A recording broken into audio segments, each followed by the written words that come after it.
You are listening to the Be the Bridge podcast with Latasha Morrison. How are you guys doing today? It's exciting. Each week, Be the Bridge podcast tackles subjects related to race and culture with the goal of bringing understanding. But I'm going to do it in the spirit of love. We believe understanding can move us toward racial healing, racial equity, and racial unity. Latasha Morrison is the founder of Be the Bridge, which is an organization responding to racial brokenness and systemic injustice in our world. This podcast is an extension of our vision to make sure people are no longer conditioned by a racialized society, but grounded in truth. If you have not hit the subscribe button, please do so now. Without further ado, let's begin today's podcast. Oh, and stick around for some important information at the end. Welcome to our Be the Bridge family. I am your guest host, Dr. Will Gravely, and I have the honor of serving as a board member of Be the Bridge, and I am in place of our amazing founder, Latasha Morrison. And so we are celebrating our 6-year anniversary, and what better way than to get some real life story of transformation and participation on the ground in this incredible work of bridge building. And so we are talking to some incredible women from Hope Church. And we would love to open this up by just getting a picture of how you all connected with Be the Bridge. What did that beginning portion of the story look like? Sure. In 2016, Latasha spoke at IF Gathering, and we were in attendance, and it stirred me. For the previous year, I had been struggling with lots of feelings and thoughts. I grew up in Ferguson, Missouri, and so when Michael Brown was murdered in August of 2014, things stirred inside me. I didn't understand, right? Like I doubted it. This isn't where I grew up, right? I kept repeating that. I know I even put it on Facebook, right? This isn't true. This is not where I grew up. And I rebelled like that for quite a while. And then God kept whispering to me, and I finally heard him, and it said, hey, maybe that's the point, Lisa. Maybe that isn't where you grew up. And so that really confused me more, and I kind of pushed that out of my mind for a while.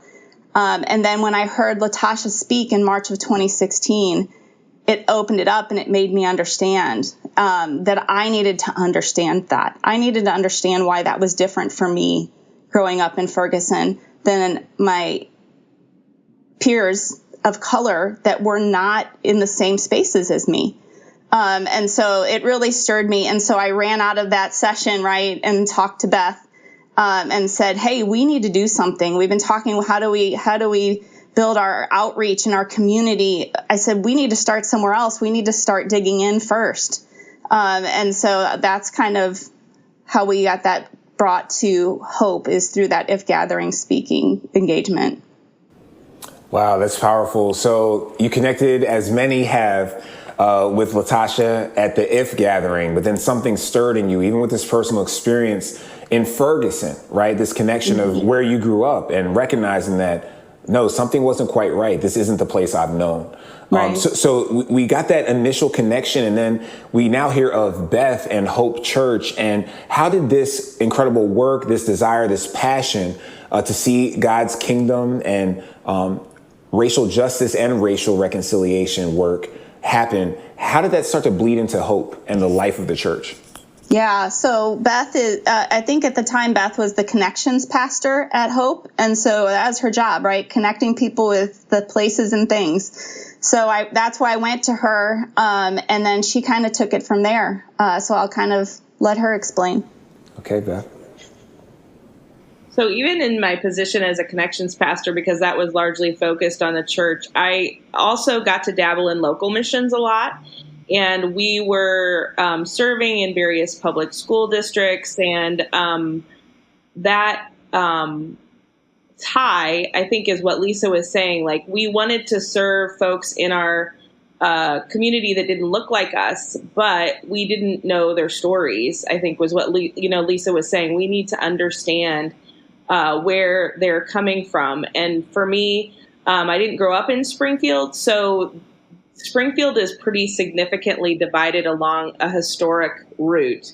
The race riot of 1908 quite literally split the city in half. And there is a distinctive line along 11th Street.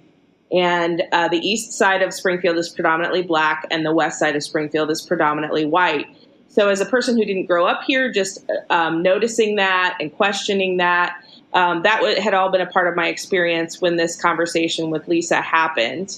And then not too shortly after that conversation, I had a conversation with Rikeesha Phelon, who had also, ironically, we grew up in the same town. And Rikeesha brought to light for me as a white woman the response of people of color to specifically the election of Donald Trump. And she just opened my eyes to a whole bunch of issues that I was not seeing. And it was after that conversation that I saw the connection, that Lisa and Rikeesha would be connecting on this topic, because I was eagerly awaiting Lisa saying, okay, it's time to go, because she was doing her research. And I have a hard time slowing down. So when she was ready to go the day of it, I was ready to go. Love it. She made me wait, which was good. Yeah, I took a couple years. I needed to learn, right? I needed to listen and read and ask some questions. And so that's poor Beth. She had to wait for me. And like she said, she's the go girl. And I was like, no, pump the brakes. I can't jump into this without knowing something. So she did a good job of patience with me.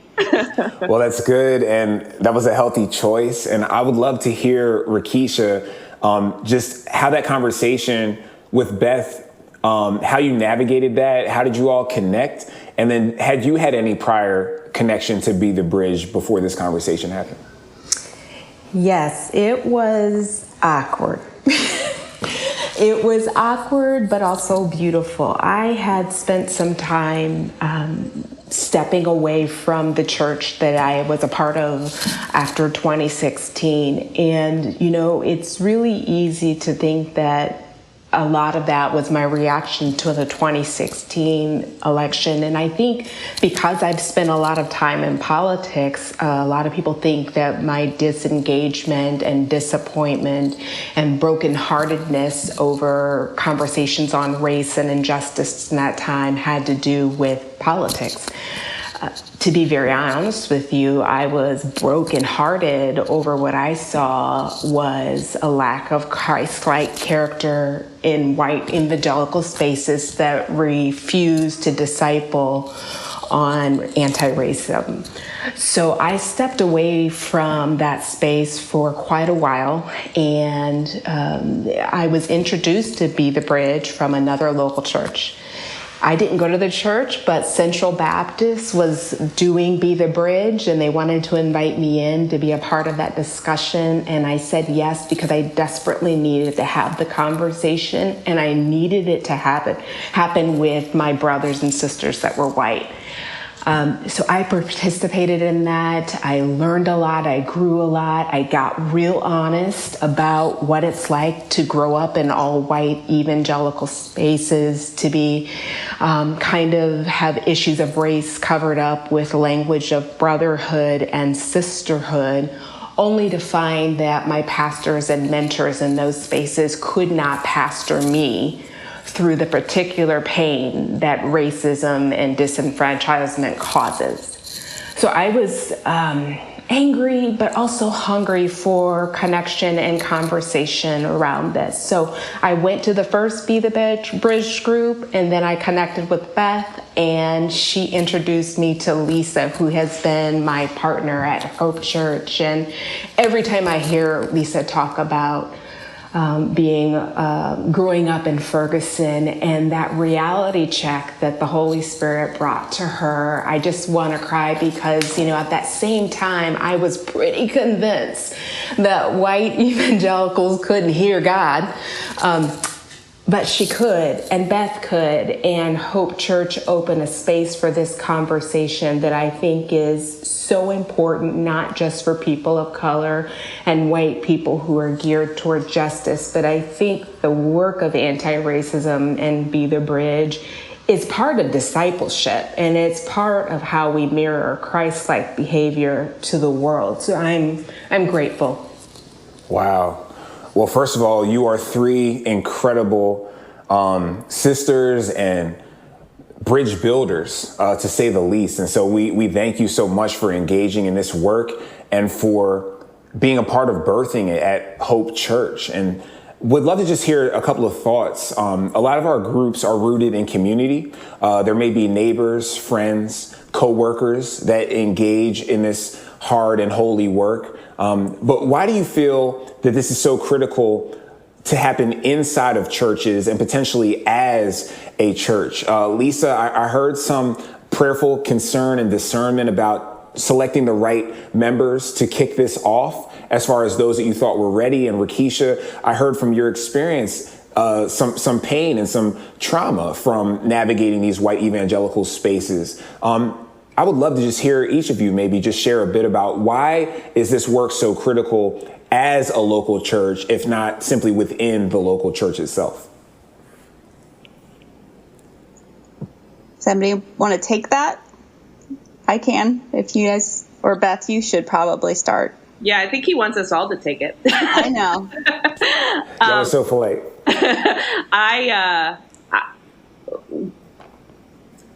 There are a lot of areas where Latasha has helped us, I think. Our lead pastor is very passionate about the fact that we need to be able to have difficult conversations. And our current climate as a nation is so polarizing. And he really bucks that. And Latasha's material really helps us with that. Because it encourages conversation, discussion, and the focus being on the people, that we have got to, as brothers and sisters in Christ, be able to have difficult conversations because we're united by the love of Jesus. If we can't have these conversations, who can? So we really rely on the Be the Bridge to give us a model for having difficult conversations about race and beyond, because there are so many topics right now that are polarizing. So it's been critical for us to really stay honest and open. It's really, really important. Yeah, I would add to that. I think, the new covenant that Jesus gave us is that we're supposed to love our neighbor as he loved us, right? Not love our neighbor as we love ourselves. And I think that part of these hard conversations, there's something culturally, and this isn't just in the church, but it's particularly hard in the church, is that sometimes when you love someone, you have to have those hard conversations because you love them. But that doesn't feel good. And so it sometimes doesn't feel like love, right? And I think that the church has sometimes, leaned on that feel good love. And I feel like Hope is a place where we do, like Beth said, we're open to challenging each other with hard conversations. And I think that's why it makes the Be the Bridge ministry possible at Hope. And I think that, but that doesn't mean it's easy. The three of us have conversations regularly about how do we navigate this and where are we going to go next? And how are we going to handle the next conversation? So but I think it's important that Christians have this conversation because of that command of love, but also because we're all created in God's image, right? Imago Dei, we are, and if we believe that, then we need to act like that. Yeah, I would agree. And there's a lot of there are a lot of reasons why Be the Bridge works in many places, but specifically at Hope, I think it's worked and we've been able to grow it and reproduce it, including reproducing other group leaders. That's been amazing to watch. But one of the reasons it works is that it has the full backing of the executive leadership and pastor. And I have these amazing women to work with to do this. And not only are they God-fearing and curious, but they know how to make sure that the spaces that we have this conversation are psychologically safe for people of color.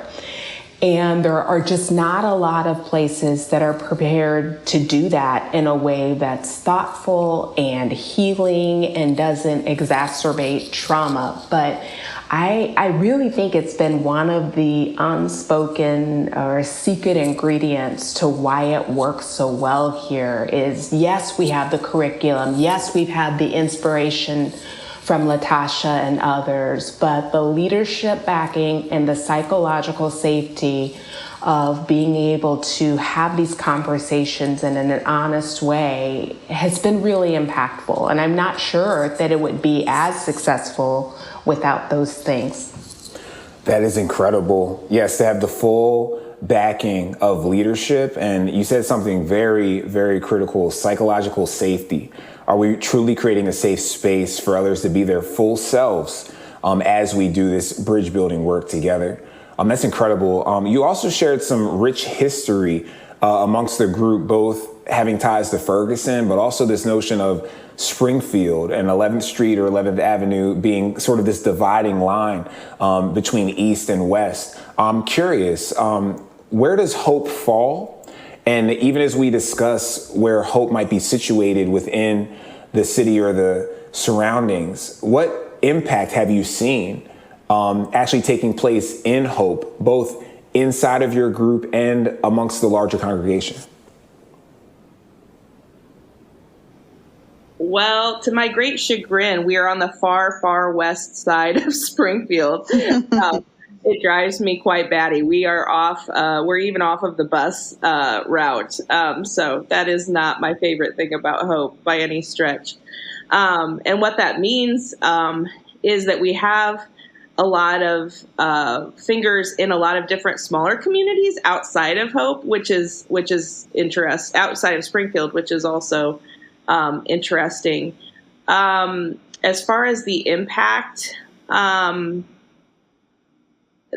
I think it goes both ways. I think we're a little bit scary for those who are not ready for the conversation. And then for other folks, it's incredibly refreshing and life-giving that there is a place that lifts up Jesus that's also willing to have conversations like this. I think part of the impact as well, when I look at, where we started and where we are now, is finding more people are willing to have the conversation than when we first started. And if I were to, I'm a business person. If I were to look at this and had metrics against it, that's a good thing. But I also think that one of the ways we've talked to folks every time we have a book study or a discussion group or whatever is that just recognizing racism in your life as a white person, right? That is a huge step. And so we try and encourage everyone to understand that this is lifelong work, and this isn't just you're going through this study. And so for me, part of the impact is getting people to see the disparities, right? So because then they can pay more attention, and they can say that it doesn't exist or it does, but then they're questioning it and talking about it, which they weren't before. So I believe that's where I see hope, is that we have way more people doing that than before. And so if it were too quiet, then I wouldn't feel like our work was working. But because people, sometimes they don't agree, and that's okay too. It continues the conversation. That's the impact I've seen, is that continued at least exposure. Yeah, I would say something that's a little different, and I'm not sure that Pastor Brian or Beth or the leaders of Hope Church would see this as a success metric, and maybe it's not. But I think if you're doing Be the Bridge right, or you're doing anti-racism work right, it'll be at a cost. And I watched these leaders pay a cost for starting this conversation and being insistent that it be a part of the way that we introduce ourselves to the city. And again, nobody looks at that as a metric of success, but it has certainly been one of the ways that I've been able to see that they're willing to count the costs associated with doing what you call hard and holy work. If you've been enjoying and learning from the Be the Bridge podcast, we invite you to join us in this work. You can support and sustain our mission as a recurring partner at bethebridge.com/give. You can also help spread this word of bridge building by supporting and really sporting our apparel. So if you haven't gotten your Be the Bridge hat, sweatshirt, all of the things, let's take the message to the street. Visit our online store at shop.bethebridge.com and make sure we're spreading the word about all the work that Be the Bridge is doing and will do. At Be the Bridge, we're doing the work to empower people and culture toward racial healing, racial equity, and racial reconciliation. And this work is only possible because of the generosity of bridge builders like you. So thank you so much for those of you who are listening and sharing our podcast, sharing our posts, those of you who are giving to this work that's helping us create resources and material that will transform hearts. So join us at bethebridge.com/give, and let's continue to build bridges together. Thank you so much.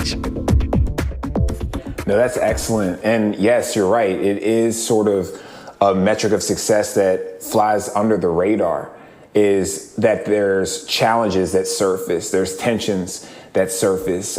Some may refuse to stay connected in fellowship at a given ministry or in a given group because the condition of their heart comes to the surface as well, right? And so this is a very healthy metric in many cases, is to see some of these tensions surface and even sometimes people to exit because they don't want to participate. Lisa. Yeah. Mm-hmm. Yeah, one example, Dr. Will, that I would share is that when George Floyd was murdered, we had a night of lament. And it was outside, it was the middle of the pandemic. And we read the prayer of lament directly out of the book, Be the Bridge book from Latasha. And that was a hard one. There's a lot. I mean, that prayer of lament is strong. And so that was one of those where, it needed to happen, but it was one that had a cost. For our congregation, I believe. And but it was a very powerful night. Like, it is one that I will always remember. It was a needed night. But yeah, I think that's part of what Rikeesha is talking about. Yes, those absolutely. kinds of things. Mm-hmm. No, that's good. And honestly, cost and value go hand in hand. Mm-hmm. When something has integrity, hopefully there's a high cost and a high value due to high quality. And when something is cheap, it can have low cost, but also low value. And this work is extremely valuable. And so oftentimes it comes with a high cost. And so we just thank you and your leadership and your ministry of Hope Church for continuing in this journey and this hard and holy work. No, it is not easy. Anyone who's engaged in this type of work, biblical justice, anti-racism, racial reconciliation, it is extremely difficult, but our constant encouragement to one another is that it's worth it, right? And so that speaks to the cost and the value piece. We talked about the cost and even the impact in Hope Church, that this is now what Hope Church is becoming known for as its public face to the city, as those that are longtime attendees or members of the faith family there, and those that are new to the Hope family. We talked about the impact of groups as a group, but would love to hear what is some of the personal impact that you've each experienced being a part of Be the Bridge, especially at Hope Church.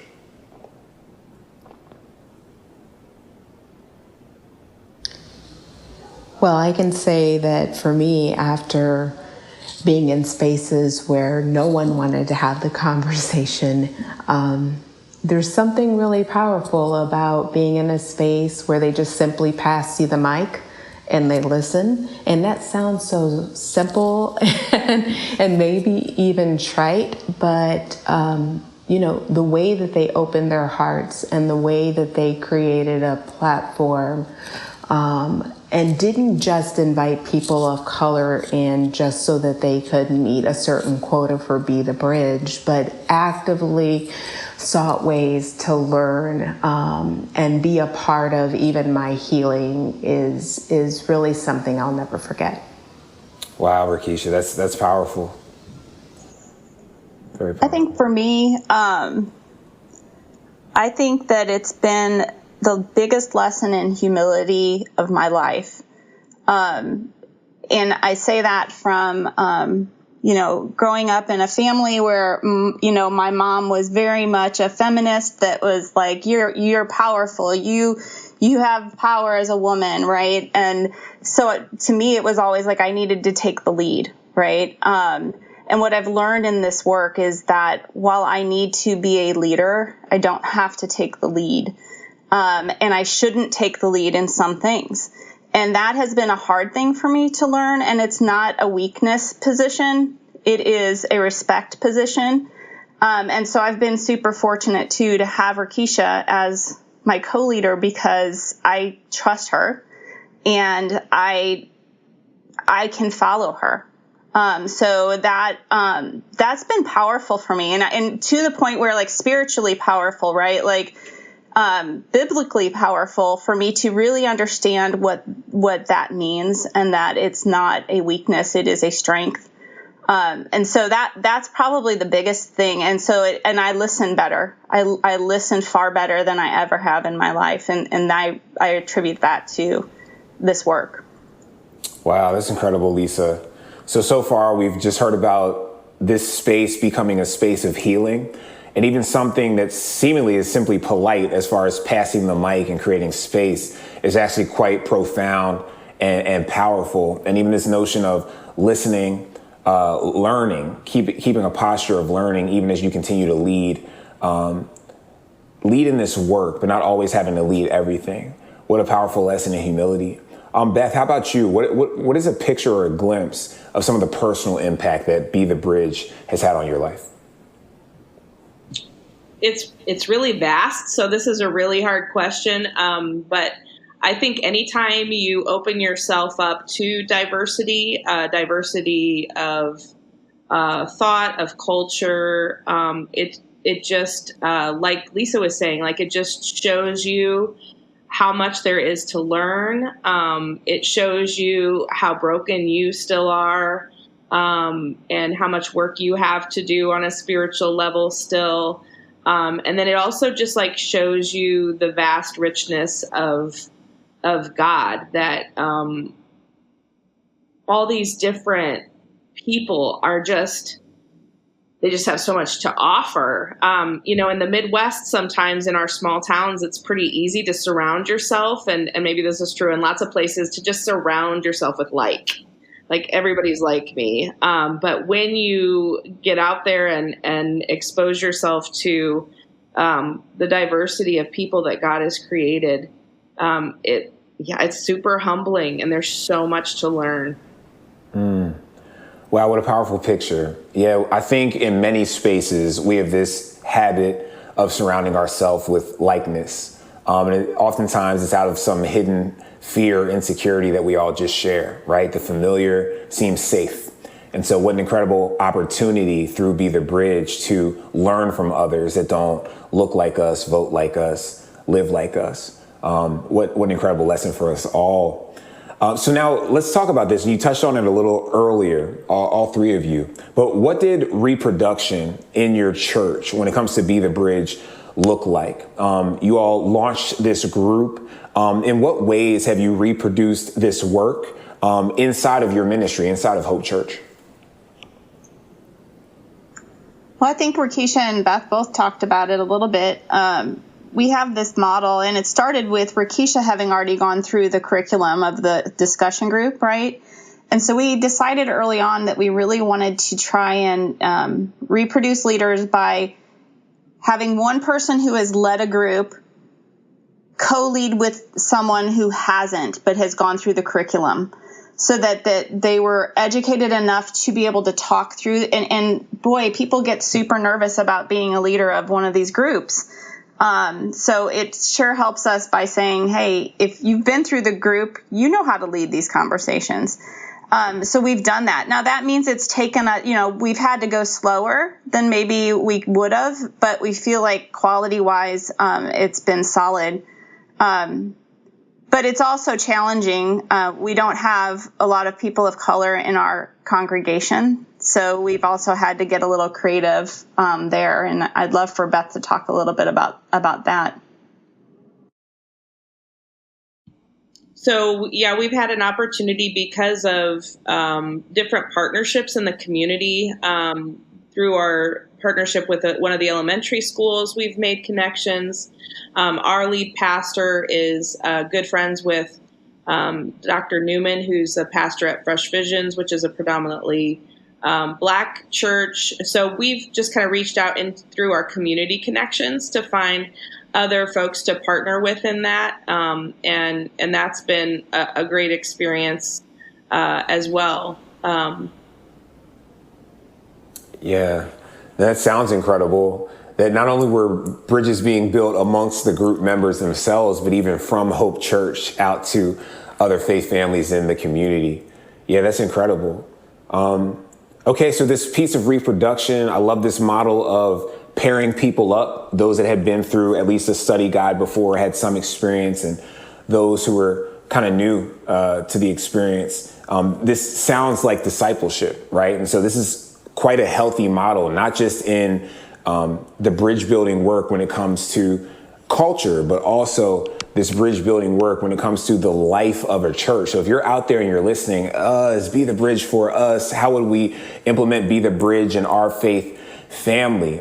This is an easy on-ramp to whatever discipleship life you have. Now, the conversations and the work are far from easy, right? But this is simply discipleship, just in a specific area as it's led by Scripture. And all of our resources, chiefly Latasha's incredible book, which, by the way, is a New York Times bestseller. So the Lord has done incredible things with that and is still doing incredible things with that, as well as our study guides. This can fit right in as a discipleship curriculum, because this is certainly a discipleship space. And so we love to kind of land the plane in all of our episodes with this one question. And I must say, I'm honored to serve as a board member and to hear the stories on the ground of groups and the work actually working, and the community that's being formed as the bridges are literally being built is so encouraging to us as a team. And so we thank each of you, Lisa, Beth, and Rikeesha, for that. But we would love to hear from you as we close out. What is bringing you hope these days? Where are you drawing hope from? That's a really tough question this week. With so much going on in the country, in the world, we're trying to get through a pandemic and war and shootings and, Baltimore and the racist motivated shootings there. But one of the things that gives me hope is this group, and that we're continuing to push forward with this conversation. And, that's not something that I was able to be a part of even 4 or 5 years ago. So that still gives me hope. I would kind of echo some of that, like the relationships, right? I think that the relationships with these wonderful women, but also the relationships with all of the groups that we've been a part of.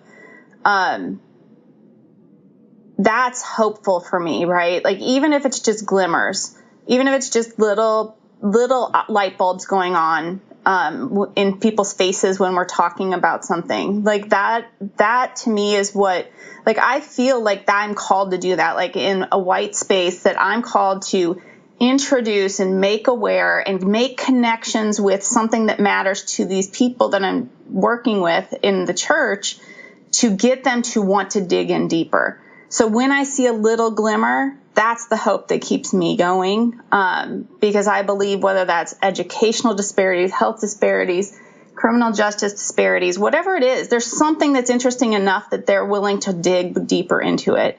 And we've sparked those things, and that's the hope that keeps me saying, what's the next thing? What's the next thing?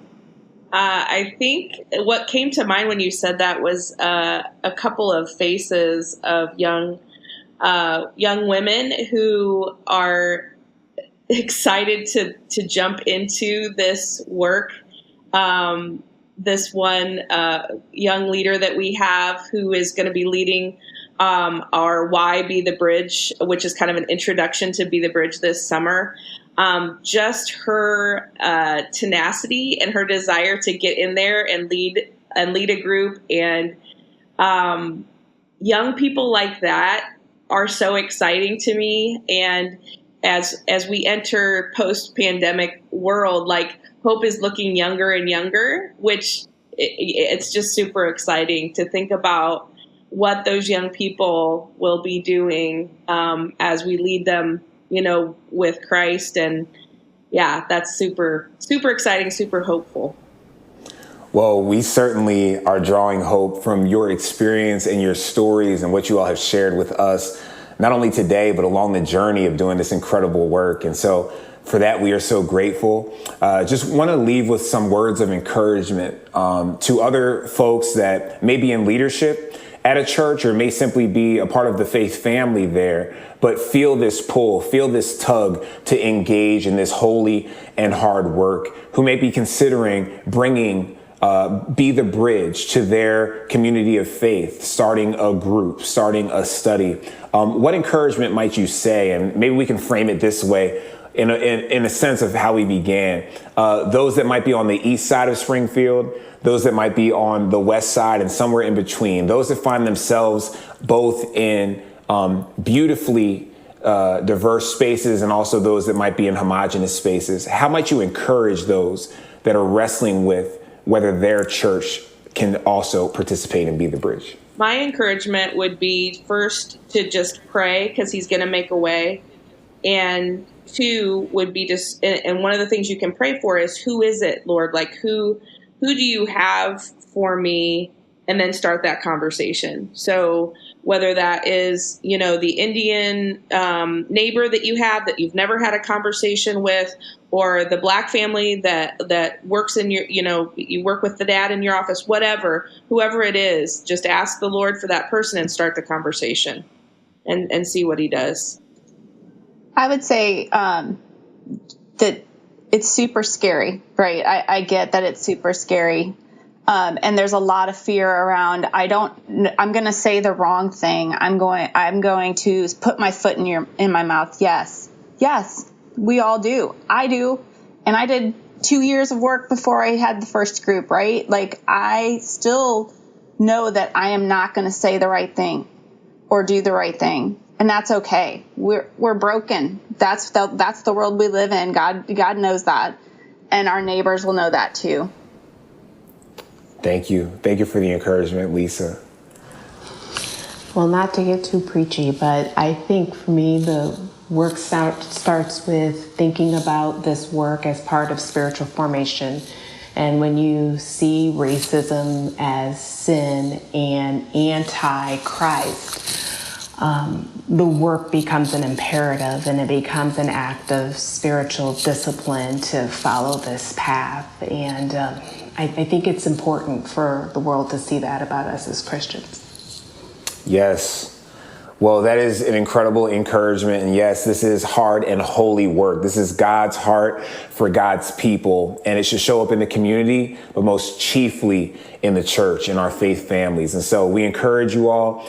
We've gained and garnered great encouragement from the stories of Lisa, Beth, and Rikeesha, and ultimately Hope Church. And so we encourage you out there, if you're on the fence, start with prayer. Let that biblical conviction for this reality. This is God's desire. So it's going to be accomplished. We just have the opportunity and unique privilege to participate.